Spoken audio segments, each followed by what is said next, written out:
Good morning. It's Monday, December the 4th. I'm Todd Duplantis, live from the HCCTV studios. Welcome to Up to the Minute. It's good to have you with us on this Monday morning. Weather certainly changed a lot. My co-host, Dr. Nicholas Cox with our history department. Nick, kind of nice outside, mid 50s, supposed to get up to what, 70 today? Yeah, now that the rain has passed, the cool weather is welcome. Absolutely. But unfortunately, it's that time of year where everyone starts getting sick. I mean, it just gets passed around. I mean, I'm feeling it. When you get a cold and you're like, I really don't feel like having a cold. Can I put this off a few more weeks? That's kind of where I am today. It's just starting. It's going to happen. It's inevitable, but just try to pull through, right?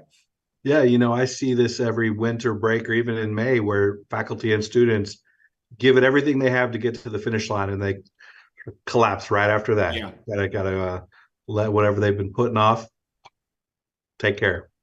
Well, it is a good, beautiful day outside, but if you're inside keeping warm, it's a great day to watch Up to the Minute. We are live on Houston Community College District's social media channels, and we want to thank you for joining us on Facebook Live and YouTube. And Nick, they can catch us anytime on social media and also on our cable channel too.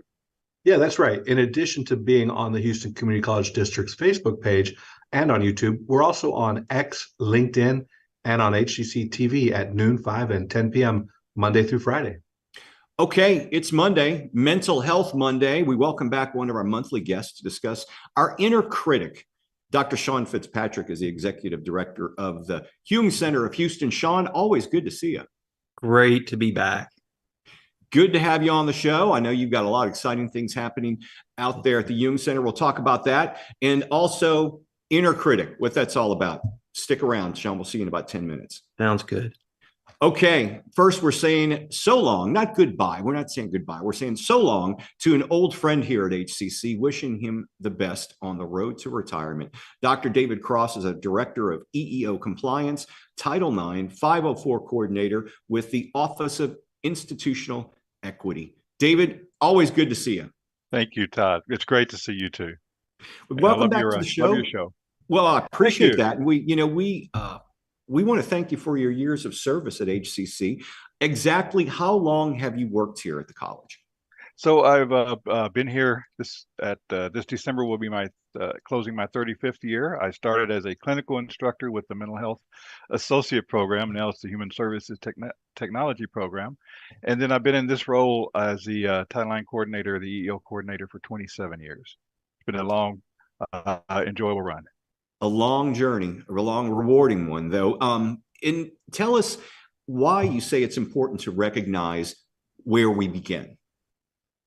Well, I think it is significant, particularly as we look through the things that we've gone through as an institution, as a community, as individuals related to the pandemic, the social issues that we've been addressing, the global issues.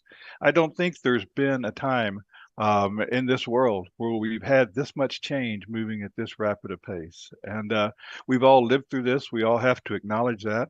And now we're in a really exciting time for me, a new beginning as we kind of push reset and figure out how we're going to go forward with that. We can apply what we've learned going forward. And it's important to recognize that sometimes our fears may hold us back, but it's important to take a risk and try something new. It's a new world. One thing I remember during the pandemic, what we all noticed very quickly was the gap, the technology gap that many of our students didn't have. No Wi-Fi. They were driving to find free Wi-Fi so they could do their homework on their phone. And the college started to address that. How do you believe, mobility, technology, globalization, and the advancements have affected our students? Yeah. Well, it's again, it's our students and our community. There is no other place like Houston, and there's no other college like Houston Community College. Stephen Kleinberg is right when he talks about the historical diversity and the amount of change going on and the number of cultures that we're dealing with. We are what, as he says, the rest of the country is going to look like in 30 years, and our classrooms really are windows to the world. Accommodation and inclusion is what we've done. We've adapted communities. They come in, we become stronger with that. So HCC really is a place to look for that change and that innovation as we find a way of moving forward. And you have a special diversity journey here at HCC. Maybe you can tell us a bit about that. Yes, I have. And it's been extremely important to me in my development as a person, in my development as a professional and as a colleague. Back in 2010, the Board of Trustees asked at that point, Chancellor Spangler to develop a diversity and inclusion plan to support the strategic plan, which didn't have those concepts in there. And then for the coming years, we established a group of passionate folks in all areas of the college to move that forward. I think it's important to note that while the board in our last meeting took the D&I pieces out of our strategic plan, that was because it's important to be aligned with the state. But our commitment to the inclusion, our commitment to that work through cultural competency skill building, through reaching out and making our institution welcome to people with different backgrounds. That's what we've always done. I am confident that this college will continue to lead in creating an open institution where people feel comfortable coming. I'm confident in the chancellor and in the leadership. And more than that, what's always been important is the grassroots. We have champions throughout this system who are out there working every day to create a better opportunity for our students and our employees. That's something we can be proud of. What do you think is the college's core function? Yeah. Our core function has always been teaching and learning, helping our students get the skills and the knowledge to develop and become more productive, to provide for their families, to create innovation and take forward. But we must partner with our community agencies, with our support services folks, to provide those supports necessary to keep people in. Over the years, I've taught students who were living in cars. We've all had those experiences where people struggle to get here. And the primary reason our students aren't successful isn't because they can't do the work. It's because they can't get here or things get in their way. The work that's being done by our college at this point to recognize parenting issues, family issues, to coordinate with the new state laws around parenting accommodations, to build supports for our students. I think we're doing it better than anywhere else in the college. And that's, again, something we can be proud of as we go forward. I know you've got a celebration on Thursday, but I know there's a lot more on your schedule right after that. What are your immediate plans in your next journey of retirement? Well, for all of us, it's this is a time of reflection and reframing and retooling. Through the years that I've been working at the institution, I've been focused on the institution. I would like to turn that focus a little broader now. For me, that involves time with grandkids. It involves time with my partner. It involves more time looking at the things that make me happy and feel productive. So I'll do a little exploring. And I also plan to be reaching out and connecting with folks and expanding that network to support many of the social issues that need to be supported today.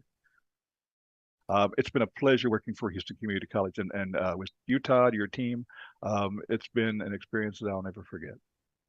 Well, we've enjoyed working with you over the years, David. Not going to be the same with you, not around every day. But as I mentioned, it's not goodbye. It's so long. And we congratulations on your next phase of your journey. We appreciate your service. Could I give a minute to give a shout out to Osvaldo Gomez, who has just come on board and received an announcement from the chancellor as the new Title IX coordinator for the institution. Osvaldo is highly skilled. He's been here before. He knows the institution. He will take the college in his arms and move it forward in a positive way. So I'm very excited about that. And I look forward to seeing HCC and its accomplishments in the future. We appreciate you. Thanks, David. Thank you. Bye-bye. Best of luck. All right, we're going to turn things over to you, Nick, and you've got a recurring Mental Health Monday guest. That's right. Our up-to-the-minute viewers should know Dr. Sean Fitzpatrick, and welcome back to the show, Dr. Fitzpatrick is the executive director of the Jung Center of Houston and our Mental Health Monday guest. Thanks for joining us again, Sean. Hey, I'm so happy to be here, Nick. How was your Monday? Oh, it's wonderful so far. It's early, though. It's early. I know. Yeah, sure. Now, those of us on the show and those of us who watch the show quite a bit are familiar with you and the Jung Center. But for anybody who might be tuning in for the first time, could you just quickly give people a little introduction to what the Jung Center is? Yeah. So, we're an educational institution right at the intersection of the arts and mental health. And in a year, we'll have more than 150 public programs, lectures, workshops, courses, retreats on a wide range of subjects, everything from relationships to what matters most in your life to the vital importance of creativity for human beings over the course of their lifetime, and a whole range of other topics as well. Well, wonderful. I know at the end of our talk today, we'll mention some of those upcoming programs. But one of them is our focus today, and that's this idea of our inner critics, right? Yeah. Most of us can be hard on ourselves from time to time. If we set a goal for ourselves and we don't make it, sometimes we spend more time thinking about what we did wrong. This seems like an important way to learn from our experiences, but it can also sting. How do we know when our criticism of ourselves has become a problem? Yeah, it's a great question and can be a tricky one, because failing is actually important in learning and growth, and the experiences we have when we haven't measured up, when we've missed the target, can hurt, right? Because when we go through a process, ideally of review, to think about, okay, what did I have control over here that I didn't follow through on, but what might I not have had control over here that might have been a part of the reason why this didn't work. Some of us have very opinionated and vocal voices within us that are telling us constantly that we've done things wrong without lifting us up at the same time, and that can become disruptive to our lives. I think that's really the metric that we have is, well, is this impeding my ability to live the life that I want to live? Right. When that inner critic becomes an obstacle to taking risks or trying new things, or giving yourself credit for what you've done right. Exactly. Okay. All right. So what can that disruption look like? How do we differentiate between the pains of growth and pain that's destructive? So, for me, it always comes back to what's actually happening in our bodies. When we talk about emotion is something that is expressed. That's how we talk about physical experiences that we're having. And so we want to be attending to is when those experiences are getting to be so big that we can't feel anything else. If we were going to name them with emotion labels, we would talk about guilt and shame are really big. So guilt is the feeling that we have when our actions or things that we haven't done either hurt someone or have violated a moral code. So guilt is about behavior, whereas shame is the feeling that there's something wrong with me fundamentally as a person. And both can be paralyzing, both shame and guilt. Guilt, of course, can lead to taking responsibility for a rupture in a relationship or a failure. Like if I feel like I've done something wrong, then guilt is there to help me see how I might change the situation and take responsibility. Shame is a little bit different. It's a feeling or an emotion that is intended to help us understand when we've risked being kicked out of the group. So shame is something there's something fundamentally wrong with me as a person. When we have an inner critic that is more like a benevolent coach that kind of helps us to see where we need to improve or change and encourages us, that's a good thing, right? That's what we want. It helps us with development. But we often will have an inner tyrant instead of a benevolent coach, an inner coach that is screaming at us that we're failures as human beings and we're harmful to other people. So what I would suggest is you want to pay attention to the tone of that inner voice, right? And how it affects us. If all it can tell us is that we're wrong and not how we're going to grow, how we can grow, then we know things are out of balance. No, that all sounds really helpful. And I imagine that everybody has what I would think of as a sort of healthy level of guilt and shame, and Right. knowing how to modify or change your behavior to avoid those feelings that you want to avoid is all a part of that, personal growth or personal responsibility. But when things become destructive, that inner tyrant takes over. I'm interested. Let's say we have more of an inner tyrant instead of an inner coach. What can people do about that? So these voices emerge within us. So this inner critic, inner tyrant, inner coach kind of comes about based on a combination of our temperament, right? So what we inherit from our parents and from the environment around us, and then also our experiences in the world. So often an inner tyrant will speak in the voice of someone in our life who's been particularly hard on us or maybe even emotionally violent. So what we need to do is insert some new voices into the mix. I love the work of Dr. Kristen Neff, who is a psychology professor at the University of Texas, on self-compassion. She's written a couple of wonderful books on the topic. Self-compassion involves understanding that we are just as worthy of care and empathy as anyone else. So what Dr. Neff tells us is that there are three elements to self-compassion. The first is self-kindness versus self-judgment.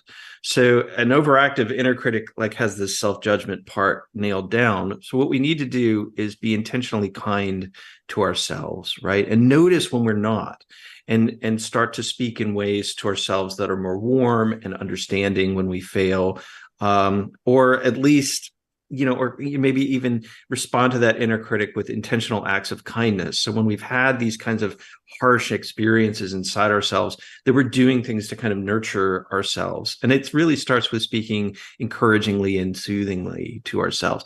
This is where the notion of affirmations come from, positive affirmations.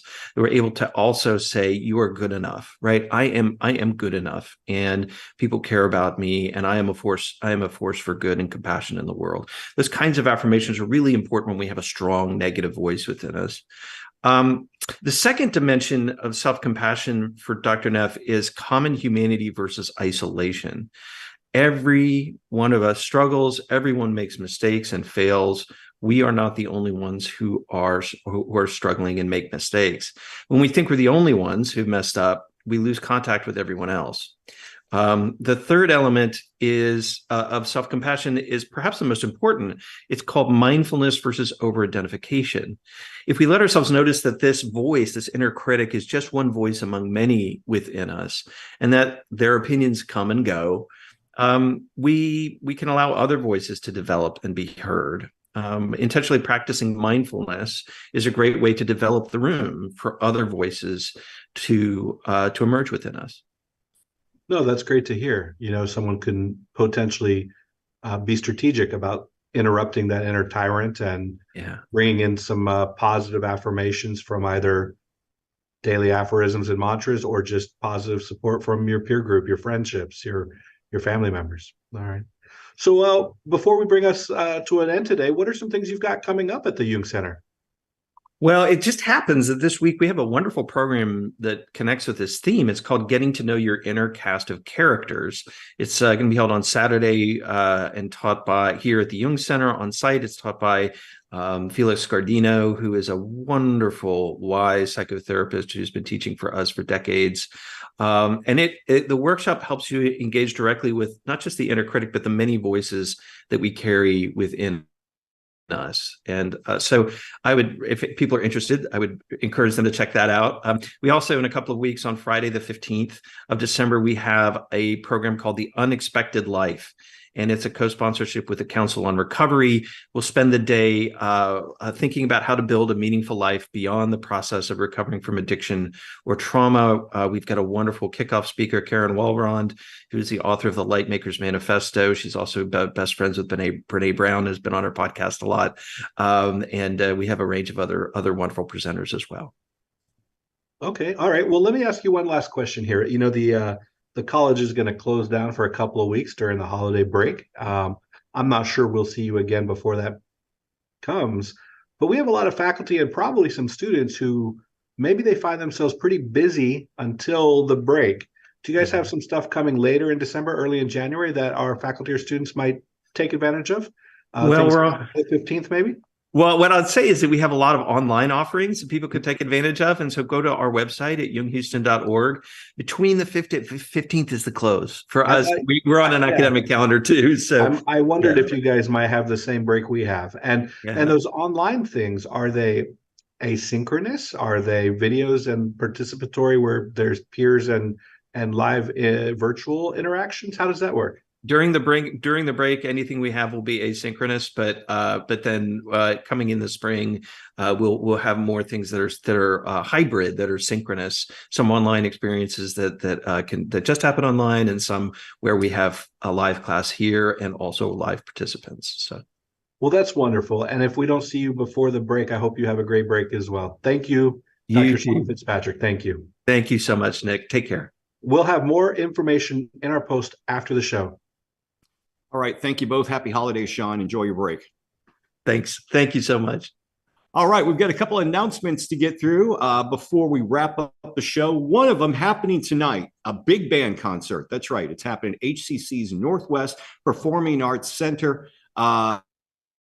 Faculty member Woody Witt will be out there tonight. Award-winning Monday night big band playing classic arrangements from the big band era. Make sure you check it out. It is free, and it is tonight. We've also got Wellness Wednesdays. Kind of goes along with your topic with Sean with Mental Health Monday. Well, now we've got Wellness Wednesdays. That's right. That's right. HCC is partnered with NAMI Greater Houston, and they have a program called Make Mental Health Fit in Your Day. It's a 30-minute virtual mental health break every Wednesday throughout the month of December. These are open to students, faculty, staff, and the general public. And the next one is Wednesday, December 6th at noon. Entirely virtual. You can check our post after the show for more information. Okay. And Night Under the Stars. It's this is interesting. It's at Fraga Open House, HCC Southeast Open House in Finder Park ribbon cutting will be featuring interactive demonstrations in Apple Lab, engineering makerspace, astronomy demos, and a lot. They've got a lot going on. And it's happening this Thursday, December the 7th, 6 to 8 p.m. at the Felix Fraga Academic Campus, the STEM building. So make sure you check that out. We'll have more information in our post after the show. And we've got art exhibitions happening across the district. Oh, that's right. A lot of our programs have arts exhibits this month, and system-wide, these student juried exhibitions are in person and virtual. They feature studio art students across the HCC system, and they will be juried for awards in a variety of mediums. But they end this week. That is Friday, December 8th. Registration is not necessary, but you can check our post after the show for locations and information. Okay, let's skip on down to registration because that's something everybody needs to know about. Now's the time to register if you want to register for the spring. 5 ways to learn. 2 of them are completely online. We have hybrid labs and classes as well, which is a mixture of online and in-person meetings. And we have the traditional meetings in person, old school classes happening on campuses across our district. But here's the kicker here. Trust me, because it goes by very quickly. We're already approaching mid-December. I know you're saying it's only like the 4th. Well, believe me, the middle of December is going to be here soon. Then the college goes on a break. Then we come back, and just like that, we're going to start the semester. So if you are thinking of registering, now's the time to do so, Nick, and it's real easy to do so. I agree, Todd. And even though the spring semester in most people's mind starts in January, we have a winter mini session starting 2 weeks from today. And if you want to take a class in the winter mini session that starts on December 18th, your slots are really starting to fill up. So you need to register soon. Yeah. And it's a very abbreviated, but you still have to pack in all of the learning in like 2 weeks, but it's 3-hour credits, right? Well, for my department, it's 4 weeks. It runs from mid-December to mid-January. It's a bit like those 5-week summer classes. But you're absolutely right, Todd. This is the same amount of contact hours, same amount of reading, same amount of writing, same tests. It's the same course. It's got to be transferable equivalent to a 16, 12, or 8-week class. But in the winter mini, students typically just take 1. It's manageable. It's manageable. All right. All your information, go to hccs.edu/apply for all the information. Okay. Tasty Tuesday tomorrow, reoccurring guest, Three Brothers Bakery. Good stuff. They're going to be here tomorrow. And then it's time for our Employee Significance Awards. when HCC recognizes the devotion of longtime employees. We'll talk more about that later in the week. Nick, always good to see you. Thanks for being here this morning. Thank you. See you next time. All right. And we'll see all of you tomorrow live at 10 a.m. for Up to the Minute.